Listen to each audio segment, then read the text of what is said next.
Eu realmente entendo como uma ferramenta preciosíssima. Só que como que todo laboratório hoje faz mini-meeting, né? Então, como que a gente consegue agregar valor nisso? Eu acho que é você investir na experiência. Então, para mim, o mini-meeting, eu trabalho desde um convite até um vídeo de abertura, né? Até as ferramentas inovadoras que a gente for usar para conduzir a discussão, sempre tendo paciente ali como centro.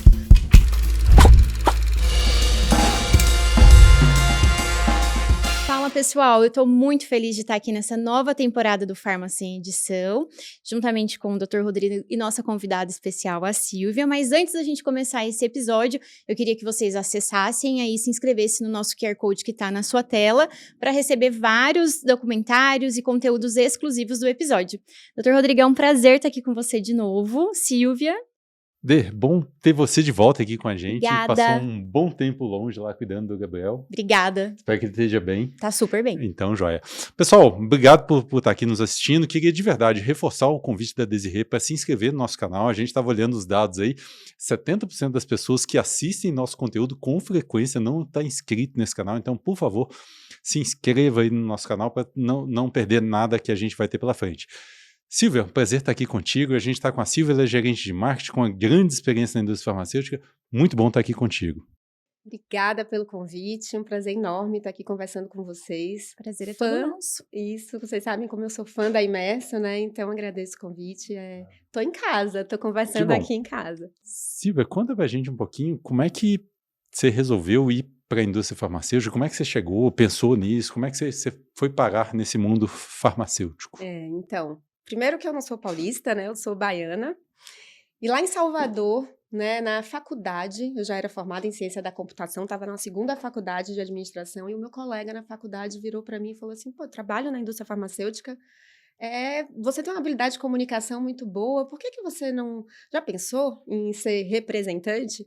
Falei, representante? O que essa pessoa faz? É sobre o quê? E ele foi conversando um pouco comigo, e aí eu tive chance de conhecer o primeiro laboratório, que eu comecei lá em Salvador.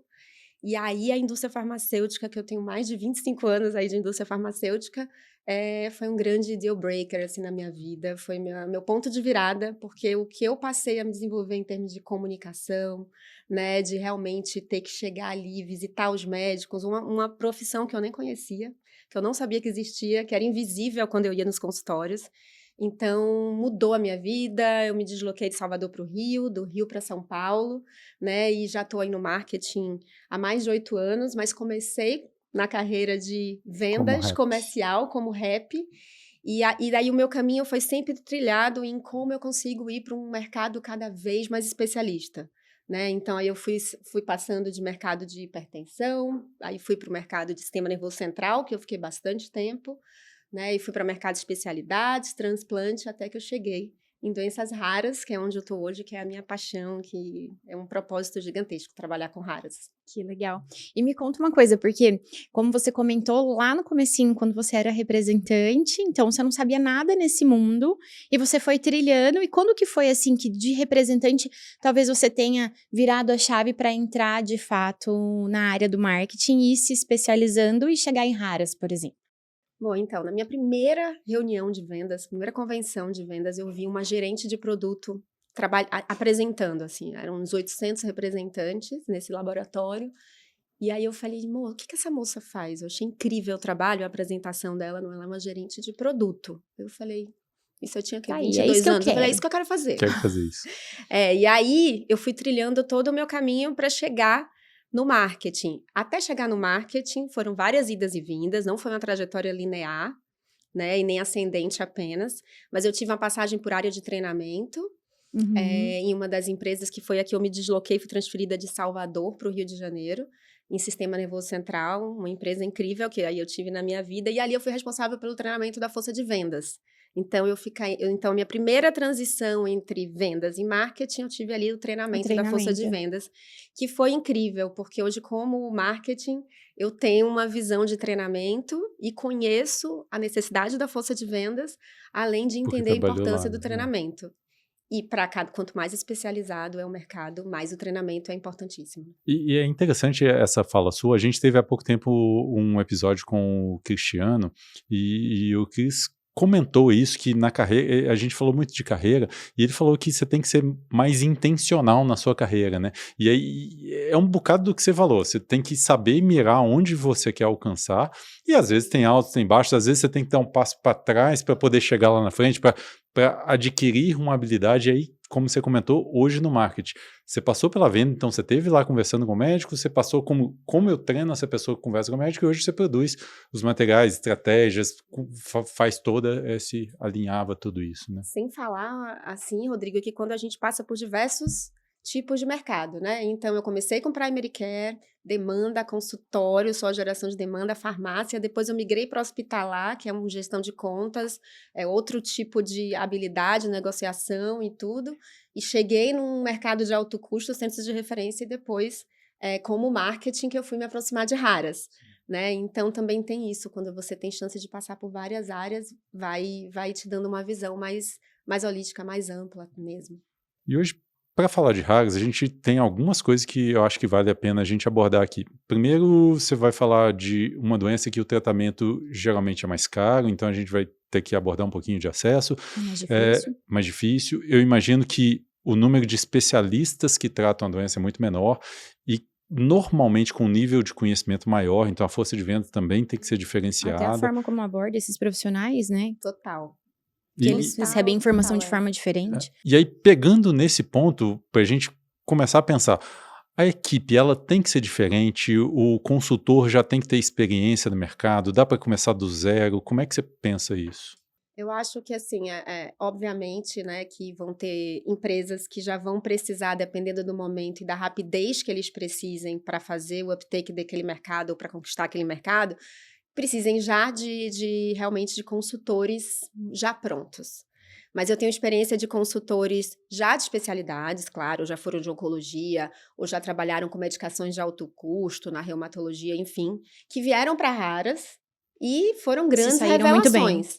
Foram grandes revelações. Então, eu acho que o que a gente precisa ter muito claro é a curiosidade dessa pessoa, a sede dela por conhecimento, né? Então, tem que ter um conhecimento técnico muito diferenciado para estar em raras. Porque o médico de raras, ele vai discutir a doença do paciente. Ele não vai discutir só o produto, mensagem. Geralmente são mercados que não têm tantos competidores assim, né? Mas são mercados altamente especializados e que antes da gente falar de produto, a gente tem que estar muito claro quem é aquela doença, como a gente tira o paciente da invisibilidade, torna visível, aí vem a outra etapa que é o diagnóstico, você fazer o burden da doença, o diagnóstico, e aí finalmente você vai falar de produto.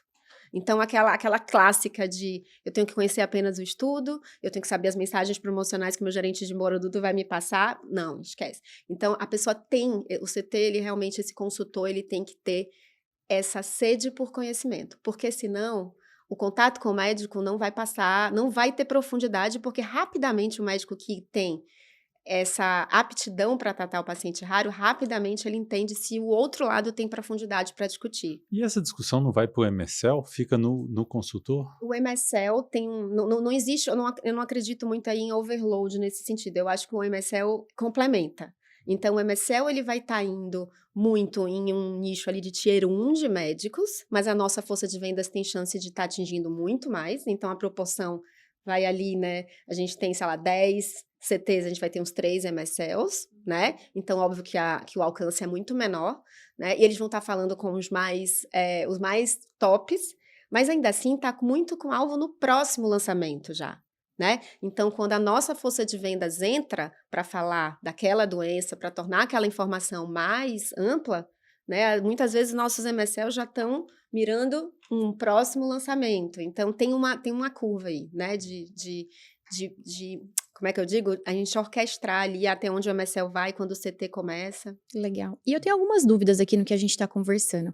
Acho que a minha pergunta básica, assim, é: qual é a diferença desse médico de raras, né? Então, a gente sabe, até mesmo para o pessoal que assiste a gente, que não são todas as pessoas que já tiveram oportunidade de trabalhar com raras. Então, às vezes, né, o especialista, enfim, o oncologista, o que for, assim, que a gente pega numa classe de conhecimento mais especializado ali, quando a gente traz para raras, assim, qual que é a diferença que você sente, até mesmo no desenrolar desses conteúdos, como que aborda esse profissional, se ele tem alguma especificação de algo que ele gosta mais. O que você sente, Silvia? Ai, Desirê, assim, Pergunta aí você difícil. foi num lugar que eu sou suspeita, né? Eu tô trabalhando com doenças, raras desde 2021 e com ultra raras desde 2023. Então, assim, eu fui mordida pelo bichinho da doença rara, né? Então, eu acho que, primeiro, eu sei que propósito às vezes parece uma coisa clichê, né? Um trabalho óbvio, mas ali o propósito é mais latente do que qualquer outra área. Então, o médico que escolhe trabalhar com raras, primeiro, ele já é um Dr. House, assim, na essência, né? Nato. Então, aquele médico que gosta de desafio. A investigação, a suspeição é uma coisa que move muito ele, né? O desafio não, mas assim, o que é exatamente que esse paciente tem? A gente já tentou por aqui, já fez diagnóstico, não conseguiu. Então, ele tem uma coisa, ele tem também um envolvimento muito grande com a jornada daquele paciente. Né? Então, quando você está falando de um paciente raro, a gente está falando de uma família rara também, né? Ali, que está envolvido naquela dinâmica. A gente Não é geralmente. só o paciente, Não é só o né? paciente. É o contexto todo ali. É o contexto todo. Geralmente são doenças que têm, né, um impacto muito grande ali na qualidade de vida, na funcionalidade, ou até mesmo em taxas de mortalidade. Então, assim, é algo que às vezes o cronômetro está girando contra, então tem que gostar de emoção, tem que ter muito amor no coração esse médico. São médicos que estudam muito, então são médicos que já têm também esse mesmo perfil de gostar de se aprofundar. Então, eu sou realmente, assim, uma fã dos médicos que se dedicam aos pacientes raros. Eles são médicos muito apaixonados, assim, pela causa, né? A gente sabe que a indústria farmacêutica tem trazido muitas medicações agora para raras, né? E que, obviamente, junto com isso vem uma série de investimentos, uma série de oportunidades para os médicos também. Mas eu acho que os que realmente são os grandes líderes, os grandes KOLs, eles têm na essência uma humanidade muito grande. E eu acredito que você tenha que transcrever isso que você acabou de comentar, até mesmo para os materiais que você acaba formulando e preparando para os consultores ou então para os eventos, e assim, colocar um pouco mais de emoção, um pouco mais de profundidade em cima dos conteúdos ali. Sim, não, com certeza. Por isso que eu trago, assim, que o treinamento da força de vendas é uma das partes, assim, fundamentais para que a gente consiga ter ter sucesso, porque senão a conversa não evolui. E a gente sabe a importância desse profissional que é quem está no dia a dia com o médico, que é o CT, né? Que é o consultor, o representante, enfim, cada terminologia bom, indiferente. Mas é muito importante mesmo que esse profissional, ele fale de doença. Então, eu digo que o CT de raras, eu acredito muito que esse CT, que esse consultor, ele tem que ser quase um MSL. Ele tem que conseguir falar de parâmetros clínicos, ele tem que falar da clínica do paciente, ele fala muito da doença. Então, e eles se sentem extremamente recompensados porque nesse investimento alto que a gente tem em treinamento e capacitação científica, muitas vezes o médico está lá com o paciente. Às vezes é um sábado, às vezes é uma sexta-feira à noite, e fala, cara, eu tô aqui, chegou esse caso para mim, o que você acha? E aí é uma recompensa desse profissional, de cara, olha a relevância do que eu faço, porque eu sou um consultor. O médico me ligou para tirar dúvida. O médico me ligou, e aí eu tive a chance de observar profissionais que não eram de raras, né, começando em raras, e vendo agora a jornada deles de 2 anos depois, eles são outros profissionais. Que legal. Você acha que porque é de uma maturidade, é uma maturidade que esse profissional ganha, sabe? Você acha que o perfil desse profissional é semelhante a esse perfil do médico também? Alguém curioso? Eu acho que tem os grandes destaques, tanto quando a gente fala do médico, quando a gente fala desses consultores, quando a gente vai ver, eles têm uma sintonia muito grande, assim. Não são pessoas, assim, tanto o médico de raras quanto o high performance consultor de raras, são exigentíssimos, né? Você vê, são profissionais exigentes, né? Assim, porque buscam por mais, brigam por mais, se dedicam a mais, mas é muito prazeroso trabalhar com essas pessoas. E eu imagino o porquê dessa aproximação e dessas trocas de informação, porque você pega lá uma doença ultra rara, igual você trabalha. Primeiro que tem poucos especialistas no país na doença. E aí você pensa lá alguém que gosta, se interessou pelo tema, tem todo esse background de gostar, de se interessar, de ter a curiosidade, mas por coincidência, nunca viu um paciente, a doença é ultra rara. De repente aparece na mão dele, ele vê, aí ele acaba entrando em contato com o consultor, você me falou da doença XPTO, eu estou com um paciente assim, assado, o que você acha? Muitas vezes os laboratórios conseguem ajudar nos exames, no acesso, eu preciso da medicação, eu preciso do exame, então ele acaba se aproximando muito, né? Se aproxima. E é um pouco daquele lance, assim, o grande objetivo na doença rara e ultra rara é você aumentar a suspeição. A suspeição vem desde você começar a pensar naquela doença. Aí é engraçado, é igual o carro, né? Você tá precisando comprar um carro, tal, você não vê, de repente você começa a ver 10 mil carros Todos na rua. iguais, né? Todos iguais, né? Isso. Isso é muito interessante. Então, a mesma coisa. Então, quando a gente começa... É muito gratificante por isso, porque a gente começa a fazer o trabalho, né? De educação médica continuada, os mini-meetings, a própria visita, as discussões promocionais. E, de repente, começa, assim, a fluir vários pacientes que o médico nem sempre vai ser Sim. Mas pelo menos ele aquele pensou, caso. ele fez a E aí, hipótese. às vezes, muitas vezes, quando o CT fala assim, olha, doutor, o senhor tá querendo que seja essa doença, mas não é. Por conta desse marcador, por conta desse conjunto de fatores aqui. Então, eu não acho que seria o caso da nossa doença que a gente conversa, não. Aí você ganhou o médico, porque o médico fala assim, cara, realmente é um Eu trabalho iria de... prescrever o remédio e um ele trabalho me de segurou, consultoria né? na É essência, isso aí. sabe? Então, e aí você vai ganhando, pouco a pouco, o respeito, né? Sim. E é um trabalho conjunto. E Legal. como você falou, tem várias interfaces, programa de paciente, né? Os eventos, os treinamentos, as preceptorias internacionais, enfim.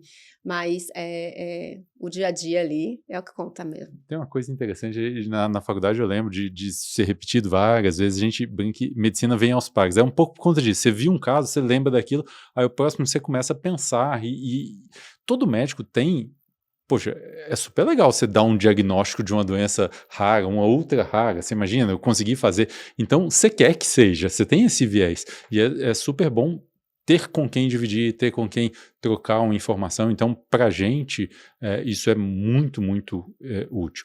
E eu imagino que para esse médico, você lá, quando você está montando a sua estratégia, tem dois papéis fundamentais. Um é esse de levar informação, trazer um speaker internacional, botar as informações na mão desse médico, mas também tem o papel de ajudar, porque esses médicos são poucos no país, de ajudar a trazer os pacientes, né? Fazer com que você hoje trabalha em doenças raras em nefro, fazer um nefrologista que está lá no interior, que não é um médico de doença rara, que é um nefro cuidadoso, que cuida do paciente, pensar, opa, pode ser alguma coisa, vou encaminhar, vou ajudar a fazer o fluxo, né? Acho que aí entra também uma outra função muito importante da indústria farmacêutica, que é como a gente conecta essas pessoas, né? Como a gente conecta os experts, né? Com os outros médicos daquela especialidade que está ali no interior ou que tal. Então, eu acho que aí a gente tem escalabilidade, obviamente, quando a gente fala de plataformas digitais e tudo, mas o feijão com arroz bem feito em raras também funciona. Então, quando você fala dos mini-meetings, né? Eu sou fã dos mini-meetings, quando a gente inova na forma de fazer, né? Então, cada mini-meeting desse que é feito em raras, que você tem um expert, com um grupo de médicos que foi organizado lá no interior de Minas Gerais. E ali ele já estabelece a conexão com aquele médico. Você põe efetivamente o expert com ele, né? Presencialmente, né? Isso a gente multiplica isso, obviamente, no Brasil todo, mas presencialmente faz muita diferença. E ali ele já estabeleceu uma conexão e já começa a procurar aquele médico para conversar. Isso não é bom só para o paciente, só para o médico daquela cidade do interior. Isso é bom também para o expert, Sim. porque cada vez, isso eu ouvi uma vez de um expert, é bem interessante, ele falou assim, cada vez que um médico traz um caso dele para discutir comigo, que sou um expert nessa doença, aumenta a minha experiência com aquela doença. Então, pro médico, o expert também é muito legal. Que tem ele essa não vê conexão. só os doentes dele, né? Não vê só os doentes. E raras é muito importante, porque você não tem esse tamanho todo, né, para você ir criando a sua massa crítica e tal. Então, e hoje, assim, o Brasil né, pela toda a dimensão que a gente tem, e sempre tá como, já tá aí top marketing de cada laboratório, sempre tá incluído. Hoje a gente tem expert em raras no Brasil, que é expert pro mundo. Então, que tá indo falar no mundo todo, tá saindo daqui para falar no Japão, tá saindo daqui para falar... Então, isso tudo é resultado disso, né? De como a gente né, Consegue ser conexão, É, consegue ser as é. coisas. E é legal que se a gente for fazer uma comparação, assim, né, trabalhar com raras, acaba que até mesmo os CTs, os consultores, eles são raros também, né, porque não é uma quantidade gigantesca de profissionais trabalhando, tipo, eu não sei nem se é certo falar que é um nicho de mercado, mas assim, é que é uma quantidade mais selecionada, até mesmo de profissionais. Então, igual a gente falou, os experts, né, não são muitos médicos que falam para médicos que estão ali da especialidade e tal, mas os consultores até tão, assim, eu diria que são raros também, porque falar com isso e ir especificamente ali naqueles profissionais. E como que funciona, Silvia, essa questão até mesmo dos mini meetings, assim, das proporções, né? Porque eles atendem médicos de diversos estados diferentes, talvez, né? Não fica, por exemplo, eu só atendo São Paulo, Não, né? não, não, não. Óbvio que depende da configuração de cada força de vendas, né? Mas eles estão distribuídos, num geral, no Brasil todo, né? E aí, esses eventos, eles vão sendo organizados. Depende, óbvio, da estratégia de cada gerente de produto, né? No meu caso, eu realmente entendo como uma ferramenta preciosíssima.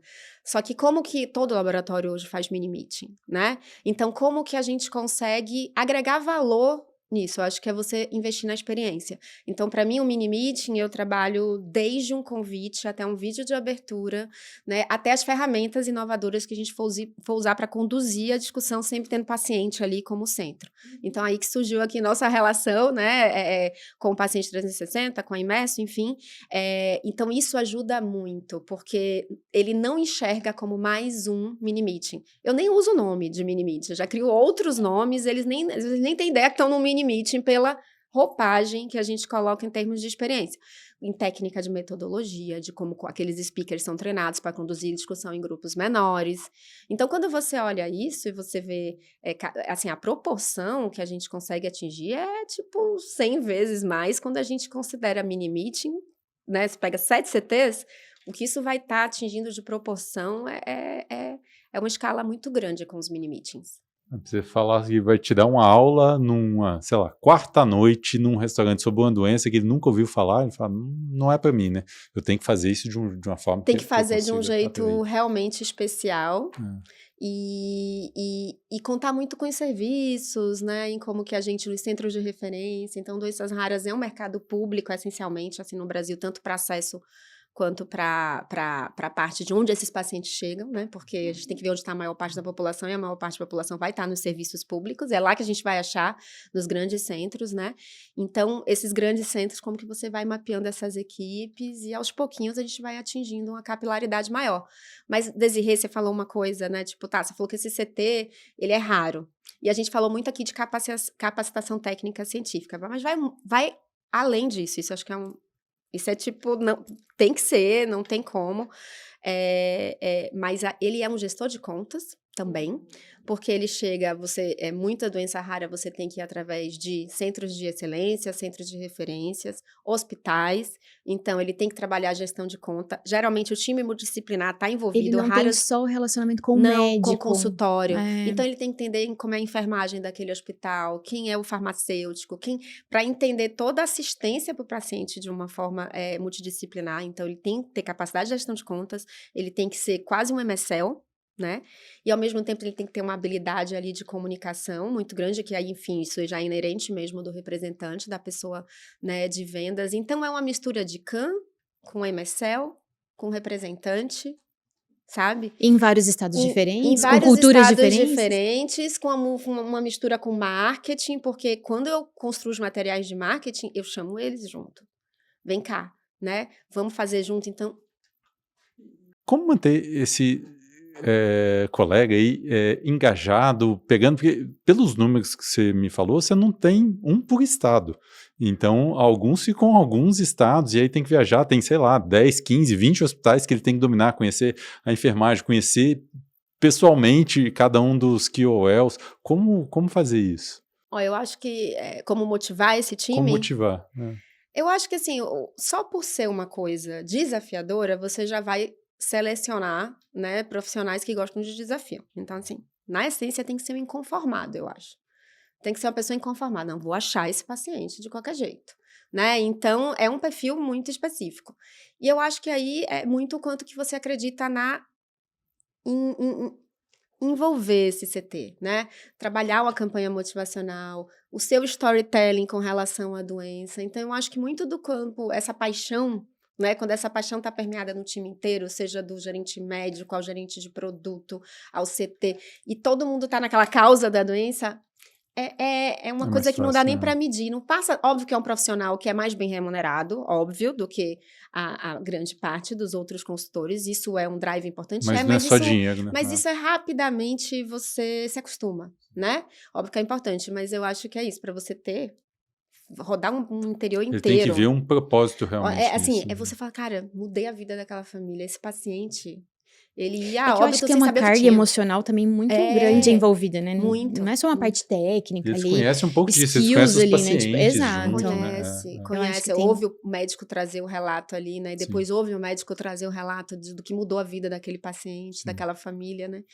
Então, retroalimenta, assim. E você faz essa coordenação de, sei lá, visitas deles, essas coisas centralmente, ou cada um é dono da sua agenda, vou dizer assim? Não, acho que tem, né, os KPIs que são para toda empresa. Óbvio que para áreas a gente tem números menores de cobertura de calls por dia e tal, mas isso é algo que já existe uma padronização nas grandes empresas, né, de gestão de contas. Geralmente tem um treinamento de modelo de gestão de conta, onde você tem já ali um dashboard com tudo que você tem que ter. Então, cheguei numa conta para essa doença, com quem eu tenho que falar, né, quem são as pessoas chaves. Então, você tem uma jornada para cada conta. Por isso que eu digo habilidade de gestão de contas, porque tem que olhar ali cada conta que ele está indo como um organismo diferente, né?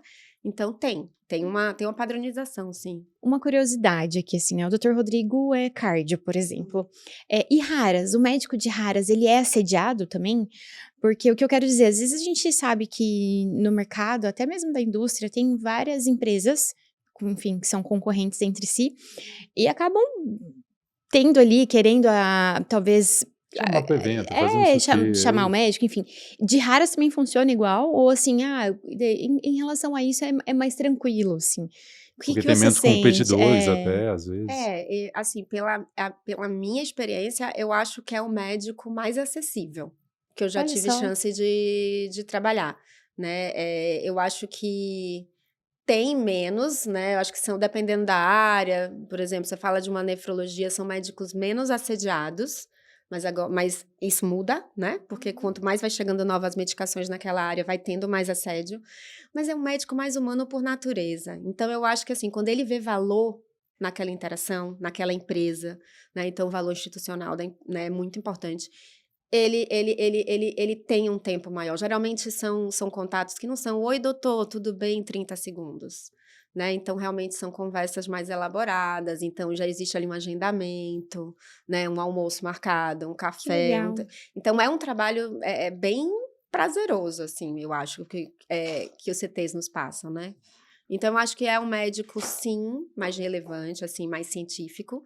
Por isso que você tem que mostrar a sua relevância de como você está levando valor para ele. Aí Materiais com flui. mais profundidade, Materiais né? com E que acaba profundidade, até. conversas com profundidade. O que aquela empresa está trazendo de inovação em termos de ferramenta para que aquele diagnóstico seja feito mais rapidamente, entre aí os programas de suporte de paciente, em que os algoritmos, a inteligência artificial vai estar impactando para chegar. Então, aí, a relação com as sociedades médicas é muito importante, né? Porque e aí tem uma outra habilidade que eu esqueci de falar do CT de raras, além de gestão de contas, além de capacitação técnica, além de habilidade de comunicação e relacionamento, ele é praticamente um gerente de acesso também.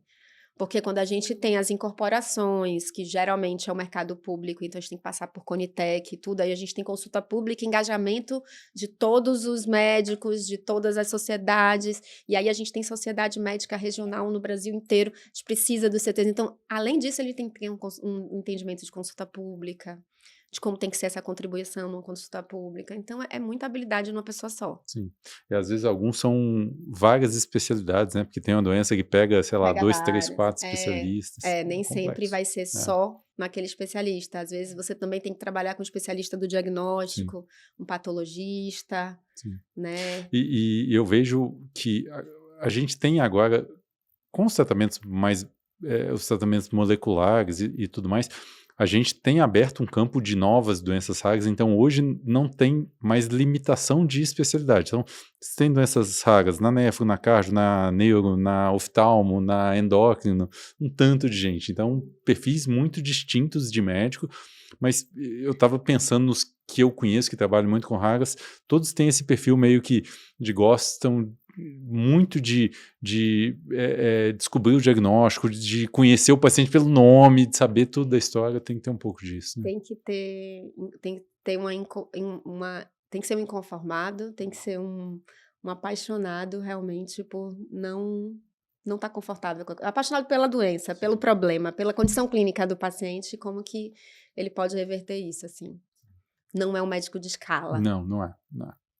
E aí, pensando nesse perfil desse médico, igual você acabou de compartilhar, ele é um médico que está aberto, por exemplo, a questões de inovação, de talvez trabalhar com ferramentas de inteligência artificial, ou ir para um evento para conseguir compartilhar conhecimento com até ferramentas e soluções mais inovadoras, e sair um pouquinho daquele formato tipo de slides, do conteúdo convencional que a gente conhece.